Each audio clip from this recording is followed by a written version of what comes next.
Alright everybody, welcome back to my Dark Souls 3 playthrough. This is part 2. Just made it to the High Wall of Lothric, so this is where we're going to be starting from. And yeah, so first things first, the only way we can go is right out this door. This gives you an overview of Lothric, which is the central location of Dark Souls 3. Also gives you a good indication of places that we're going to see throughout our playthrough. For example, you can see the church down there with that blue tinted window. That's going to be an important spot here pretty soon. Up there we can see the peak of Lothric Castle. That is for the very end of the base game. So kind of cool that you can see, where you're going to end up going right from the very beginning. But we'll come right down here and get to our first bonfire. Alright, so when you get to this point, you have a couple of options of where you can go. You can decide to go right over to that area. We are not going to do that for now because we are going to be looping back around coming through that area. So we're going to ignore it for now and go left over here.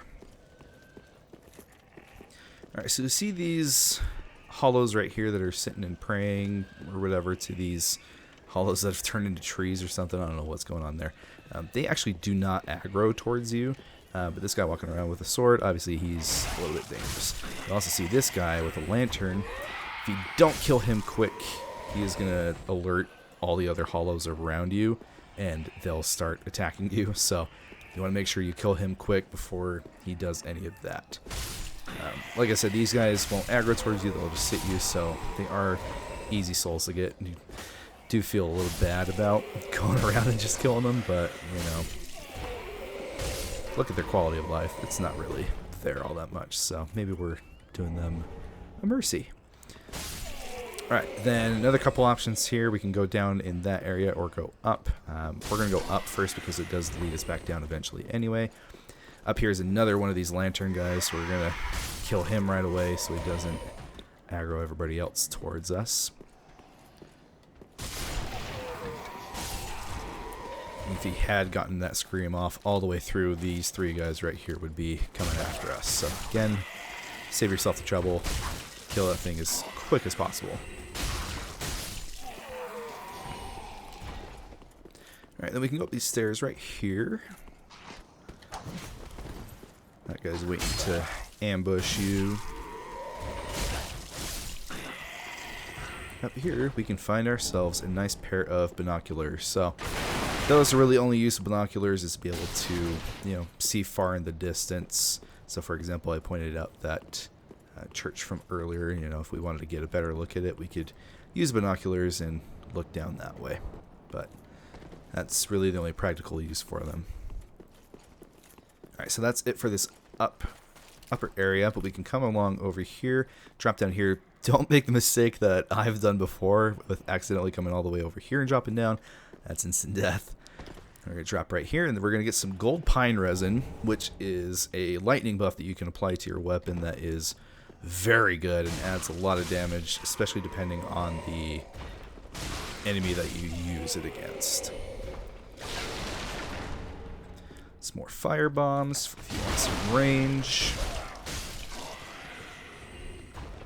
Okay, then you have a ladder here you can drop down, or you can just hit this platform and drop down from there.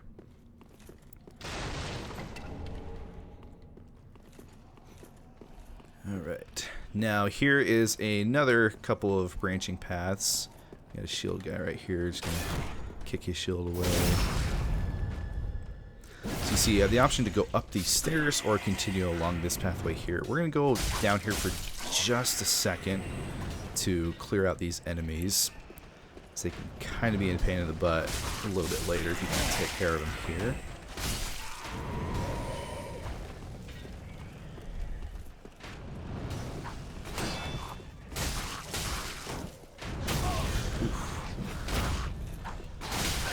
Ouch.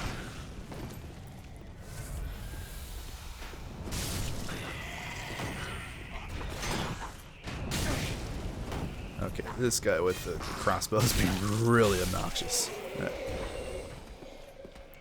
And we can just circle around him. Oh, no backstab. That was weird.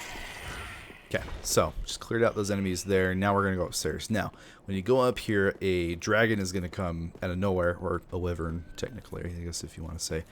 So we are going to ignore the items that are on this bridge, because if you stay there too long, the dragon's going to breathe fire on you and make your life miserable. Oops, did not mean to fall down there. Go back up and take care of this big hollow boy. So you can see he has a lot of health compared to some of the other ones.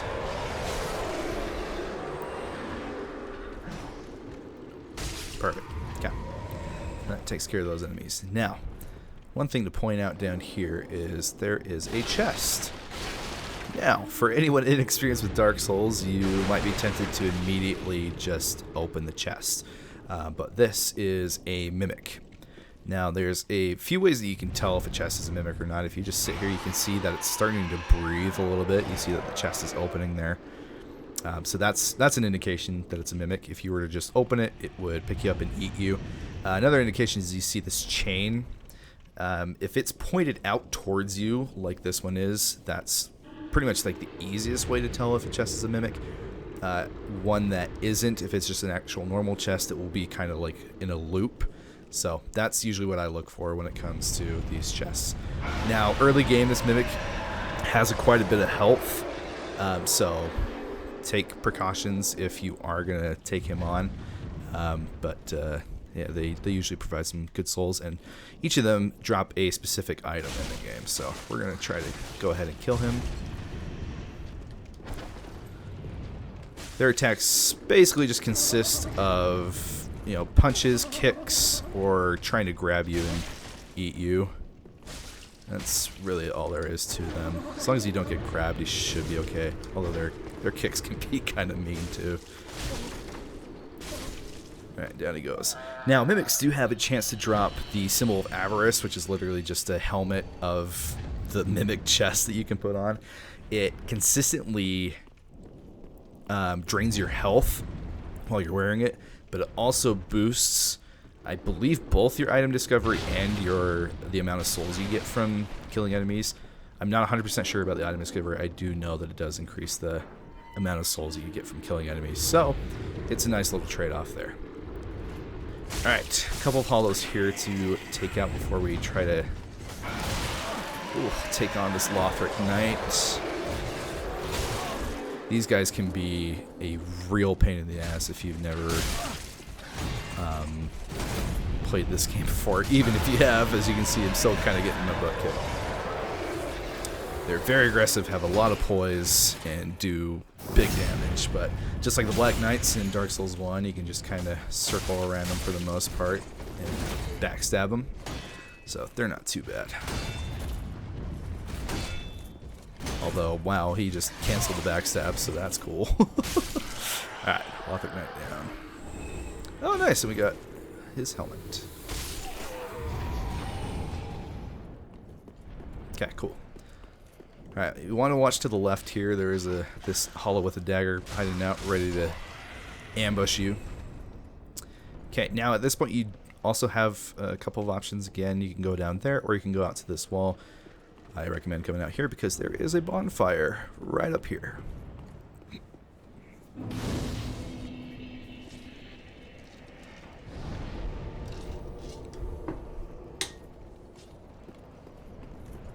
Alrighty. And there's a Titanite shard here. So again, good for leveling up your weapons. Now the game tricks you into thinking you can go up there, but this pile of rubble keeps you from doing that. So it's just a nice little safe zone. Alright, that Lothric Knight will respawn, as you know enemies naturally do, but he's going to move forward into there. So as long as you don't like walk in immediately when you come down, he shouldn't aggro towards you. Alright, another dagger boy hiding out down here, so make sure that you take care of him. Oh yeah, there's two down here. Sounds like the one upstairs aggroed as well. Yeah. Let's make sure to take care of. Ow. Oh my word, dude. just make sure we take care of him. Okay. Now you can go out there. We're going to wait on that for a second, though, because there's some more stuff that we can do down here. Now you can see there's a big halberd wielding hollow that he can do some big damage to you. We're going to try to get a plunging attack. See if he cooperates by coming over here. Looks like he won't. Okay, so we're going to take the safe route then, so he doesn't get an open attack on us. Backstab. These guys can do a lot of damage. So definitely important that you take them out as soon as possible. Alright, got ourselves a barrel room here. This guy's going to throw firebombs, so try to take him out as soon as possible. Guy over here that we can backstab. Alright, then down here is a cell with an NPC that we can't open right now. If you try to open it, it just says it's locked. I'm going to show you where to find the key for that. That's an NPC that we can rescue and be able to buy some items from in the future. And he has a quest line that you can progress throughout the game as well, so I'll make sure to free him. Alright, back up the ladder and out that way that we just passed a little bit ago. Alright, there is a hollow that's going to be coming up that ladder, so we just want to wait a little bit for him to come up. Now, if you could not, that'd be cool.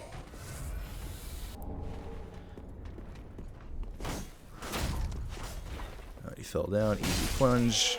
Perfect. Okay. Alright, so now you'll see this group of hollows right here sitting around each other. If you see that one that's kind of crouching over there, is it him? It might be the one next to him. One of them is going to turn into a pus of man. So if you remember the Gundyr fight at the very beginning, that big black blobby looking thing, he's going to turn into that. And once he does, he has a ton of HP, a lot of poise, and is just overall annoying to fight. So we're going to kill him before he turns into that, because he'll have his normal like hollow health at that point. So you got to kill him early enough that he doesn't turn into the pus of man and then just become a nuisance. Alright, so you see it's the one standing up there. I want to kill him as soon as possible. You see that like the transformation is starting, but again, kill him quick enough, you avoid that entirely. Alright, another new thing if you're new to Souls games is a crystal lizard. You'll see him right there. These guys drop special upgrade materials that are usually somewhat harder to find. So this one we're going to try to take out. The mechanic with them is you have to kill them before they run away and then disappear. So if they do end up disappearing, you can just go back to the bonfire, rest, and then they'll respawn. But just reloading the area, you know, like saving and quitting and then loading back up, that doesn't work. So just a heads up on that. If you see them, try to kill them as soon as you can so that you don't have to go back for them later.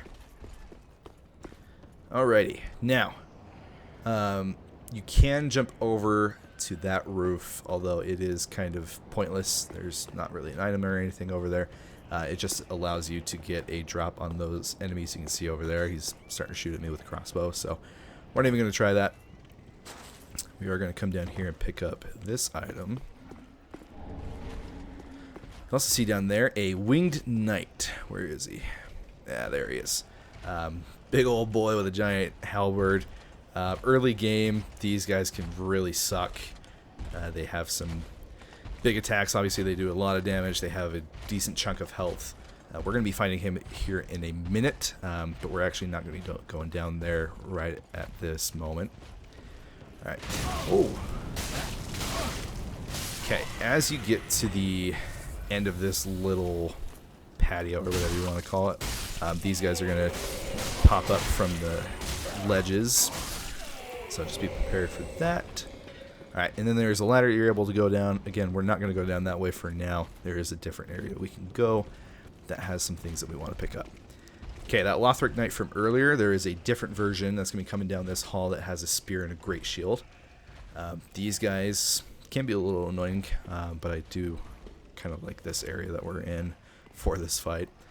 Him, we're just going to try to skirt around, backstab, but sometimes they'll do that. They'll bonk you with their shield. But for the most part, if you just stick to that strategy of strafing around them, backstab, you're well on your way to taking them down.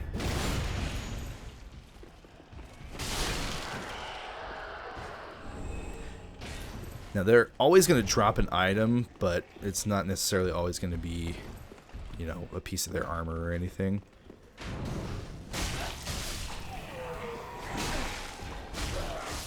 But yeah, every time you kill one of those Lothric Knights, they're going to have something that they'll drop.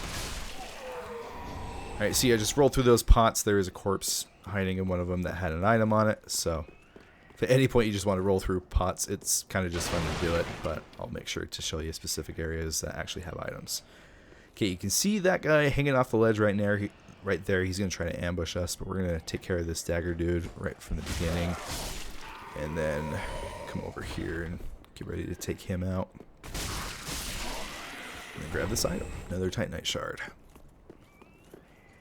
Okay, up here to the left is going to be an item that I'm going to use for a good chunk of the beginning of this playthrough. It is the Broadsword. It's basically the longsword, just better. Watch out for this guy getting ready to ambush you. And another longsword. The Broadsword scales better with strength, so that's typically why I like to go with it. You can see even just, you know, compared to what we've got from the longsword, it is more damage. But it also, if you look down at that attribute bonus in the middle of the screen towards the bottom, you see that that strength scaling is C as opposed to D on the longsword. So again, if you're going strength, this is a good item to go with as your main weapon for a bit, as it does have that better scaling along with it. So next time we get to the bonfire, we're going to go back to Firelink Shrine to upgrade this a little bit since we have enough Titanite shards to spare. And now, here you, again, have a couple of options. You can go down these stairs that lead down to that main room, but we're not going to go that way. We're going to go this way. You can roll through these things, and there's a few items over here you can grab. Alright, so some green blossom, that improves your stamina recovery, so it's something that's always a good idea to pop before heading into a boss fight. Then we got a chest here. You can see, as I explained earlier, this one is not a mimic. It has that kind of, you know, loopy shape to the chain itself, so that means you're good to go. You can just go ahead and open it. Get the Estus straight sword. Alright, now from this point, our only option is to now drop down into this big area. You can see there is a dog there, big halberd wielding hollow, and then there's also an axe wielding one right there. This guy across the way, he's going to stand up and start throwing some fire bombs. And then there's another dog down at the bottom of the stairway there. So this area, it can kind of suck. And, oh, guess what? Another big axe-wielding hollow right there. If you find yourself getting trapped in this room, it can quickly spell the end for you. So we're going to drop down and we're going to kind of just use these stairs to our advantage. Try to get the dog up here since he's a little bit faster. Ouch. You see that's a lot of damage. And there's that firebomb I was telling you about. Okay. Ouch. We're gonna try to get out of here.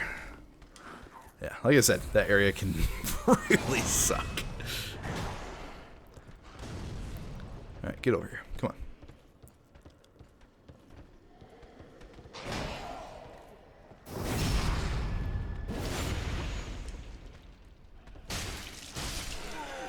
Takes care of him. Ooh, raw gem. Nice. So raw gems are used to be able to make your weapon raw. So if you don't really want to deal with like the scaling of weapons or anything like that, you just want pure damage numbers, then you can do that to your weapon and just get that flat damage. But usually scaling is a good idea. Okay. Now we've just got that axe guy over there, and then the other axe one to worry about, but we should be able to isolate this one and take care of him first.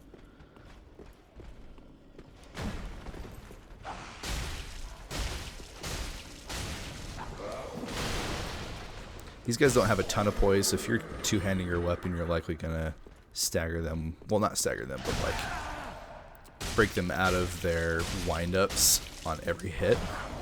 So you can see I'm doing there.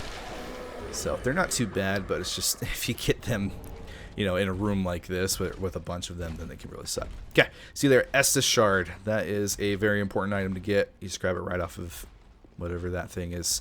So we can take that back to Andre to get another charge to our Estus Flask. Alright, big dog down here. Dogs in Dark Souls 3 are infamous for being really weird, and they'll teleport behind you if you're running away from them. So they can be a real pain. Okay, the cell key. The NPC that I was talking about earlier, that was locked up in that little cell. That is what that key is for. So we're going to make sure to take a hop, skip, and a jump over back to where he was once we get a chance to. And then another Titanite shard here. Alright, at this point we don't have any Estus, so, you know, it's likely that we're probably going to die to this Winged Knight. We'll see. If we do, not a big deal, we'll just come back to this point. But down below here there is a hollow crouching up against this wall. You can see him right there, so before you get distracted by the Winged Knight, it's just a good idea to do a plunging attack on that guy so he doesn't join the fray. Alright.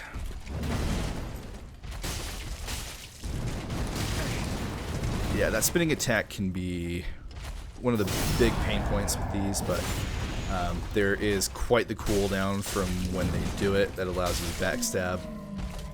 So you can see that backstab did a lot of damage, does a good chunk of the work for us.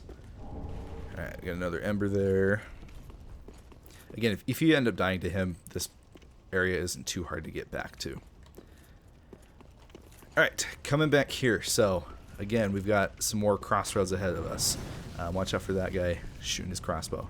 Now, you can go left. That's where we eventually want to go. There's that church that we saw from earlier. But instead, we're going to go right, because this is going to be the area that loops us back to the High Wall Bonfire. Oh, where did you come from? Okay, I could really use some Estus recharge. Alright, there is an item that you could see earlier on this little overhang. It is a ring of sacrifice. That is used if you're worried about losing your souls. In fact, I'm actually going to put it on right now. If you're worried about losing your souls and things like that when you die, so in this instance where, oh, that was dumb of me, where I've got very little health and no Estus, and the likelihood of death is, you know, pretty high. The Ring of Sacrifice, it will break after you die, but you won't lose any of your souls. So again, it's an item for a very specific use that allows you to just, you know, keep your souls if you're worried about losing them. So definitely a good thing to remember. All right, it looks like there's just one guy here, but a bunch of hollows are going to come over the ledges and start fighting us, and we're likely going to die. Yeah, I probably could have played that safer, but you know, I don't really care.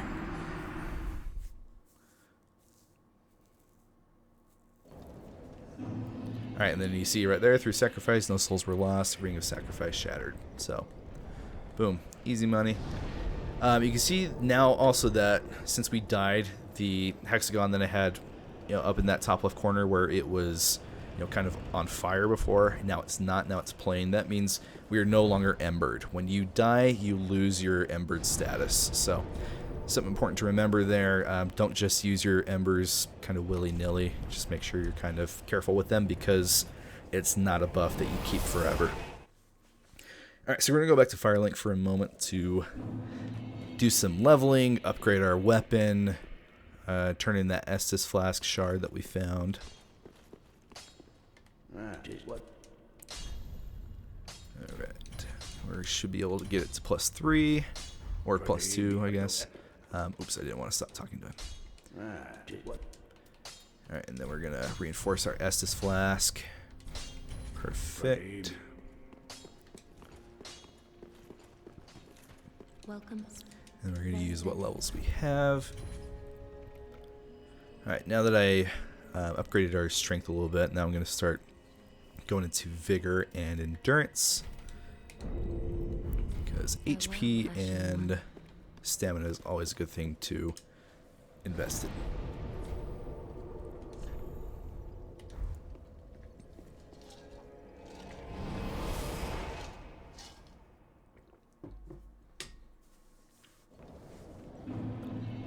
Alright, now before we go back to the area that we just were, we're instead going to come down here and rescue our good old friend Greirat, now that we have the cell key.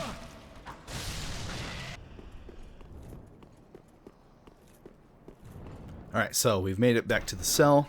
We're going to use that key and talk to Greirat. I'm going to skip through his dialogue again. If you want to hear it, do it on your own playthrough. That's totally fine.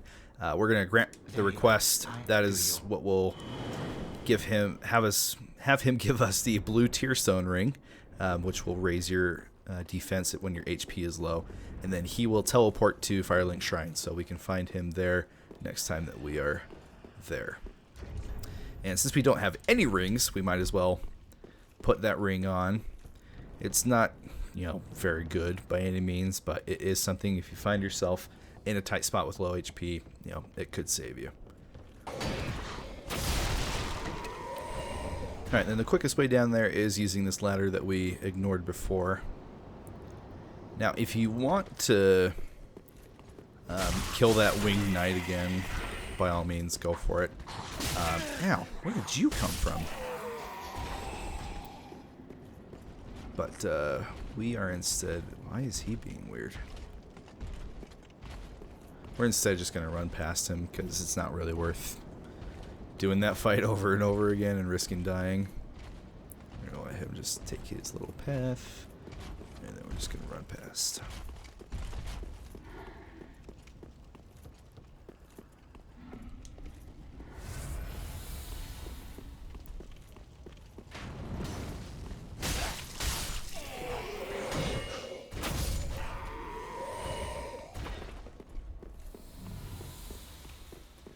Alright, now we made it back to where we were. Now, as you can see, because we have the Ring of Sacrifice, there's no bloodstain to pick up our lost souls from. So, again, very handy ring.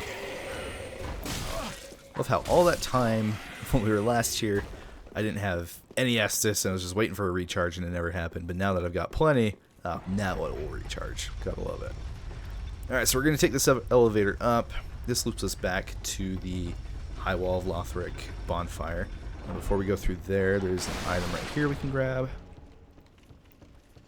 And then this is a one-sided door, so if you were to come here earlier when we first got to the High Wall, you wouldn't be able to go through this gate and just, you know, skip straight down to where we were. So that's why we went the other way.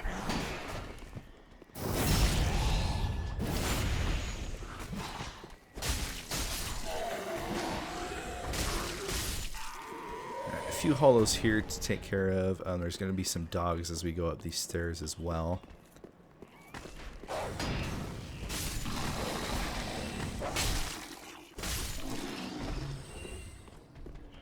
And then up where the bonfire is, there's also going to be a crossbow guy who's going to start shooting at us. Oh, never mind. He decided to come down. That's weird. But just to save ourselves from him being annoying, I'm just going to take him out. Yeah, if you come back up here, you'll see, boom, bonfire from the very beginning of the level. Alright, one other area to go, just over here at these stairs. Now, that hollow that turned into a pus of men from before, there's another one up here, so same strategy as before. Kill him before he has the chance to turn into it. It's this guy right here. And there is a longbow. Longbow is great if you're not comfortable just, you know, going into the fray and, you know, trying to take on all the enemies with a melee weapon. Longbow is great if you have enough dexterity to equip that, buy a bunch of arrows, and you can just take things out from a distance. So definitely something I relied on first times I was ever playing through Souls games. They definitely helped out a lot. So don't feel bad if you need to go that route by any means. Alright, taking the elevator back down.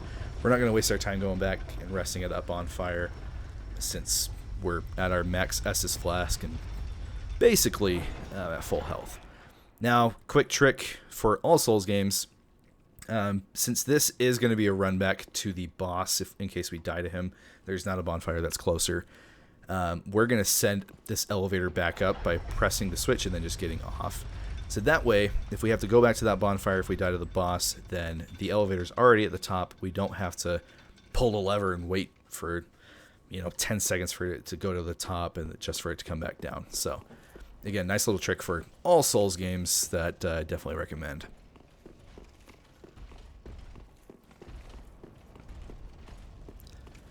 Alright, we've got an item here. Now, if you are embered, I'm actually gonna ember right now just to show you this. There's going to be a summon sign that appears right here. You see that? There's those little letters right here of Lion Knight Albert. He is an NPC summon. This is not like online specific or anything like that. But if you're finding yourself struggling with the boss that we're about to fight, or you just want some help in general, you can totally decide to summon him and he'll be a big help. One thing to note about summons, they do increase the overall HP of the boss, just to kind of balance out the fact that there's 2 against 1. So keep that in mind, but it is overall much better if you're struggling with a boss to, bring in a friend and try to take it out a little bit easier. Okay, 2 Lothric Knights here. We are going to go to this left area. I usually like it if I can take out that spear guy before the sword one joins the fray, but he was being annoying and just keeping his shield up. Ouch. And they're being very aggressive. Goodness, man. Oh, now you're being aggressive, huh?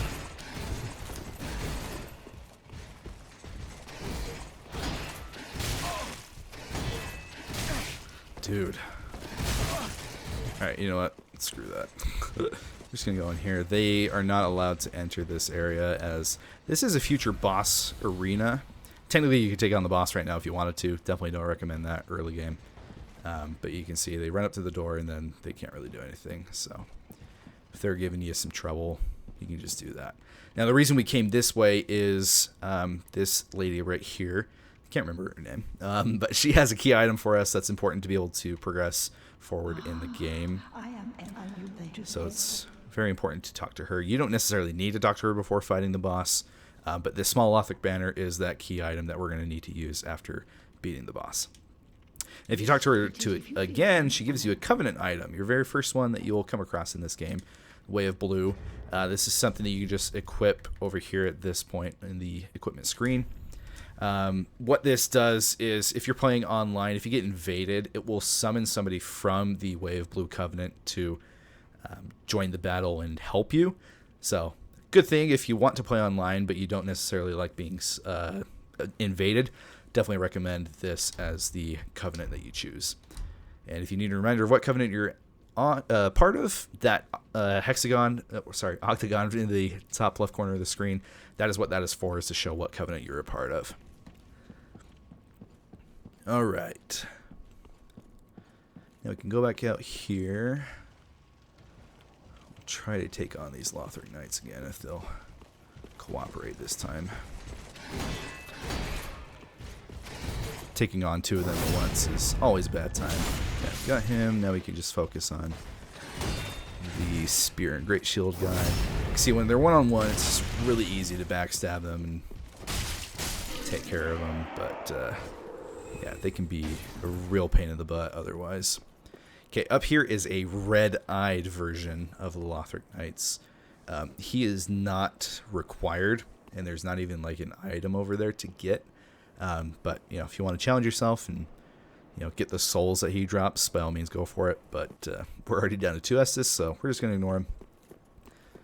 And then there is a weapon over here, the Lucerne, aka Lucy, spear type weapon, and another Lothric Knight.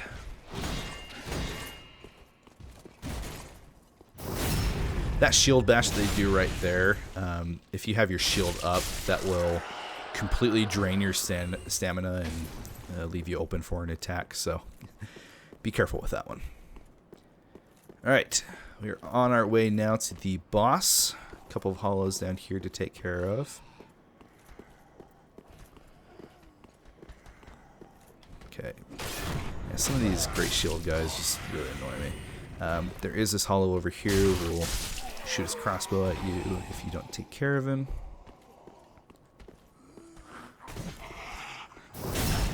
Now, if that one summon isn't enough for you to take out this boss, there is another summon sign that will appear here if you killed that sword master at the very beginning of the game like we did. So you can see that that is, in fact, him. So you're able to summon 2 NPC phantoms for this fight. If that's something that's going to help you, by all means, go for it. But in this room is the boss fight itself, Vordt of the Boreal Valley. Once we reach the other side of the room, the fight will start. Now that gold pine resin that you picked up earlier, I recommend using for this fight, as it does a crazy amount of damage to Vordt himself and makes quick work of this fight, so I would recommend it. Alright, so we're going to approach this door. Cutscene's going to start. Again, I'm going to be skipping basically all the cutscenes. We're going to apply that resin. Now, the trick with Vordt is basically just stick to his butt the whole time. His attacks are fairly easy to avoid if you do that. You can see that gold pine resin is absolutely shredding him.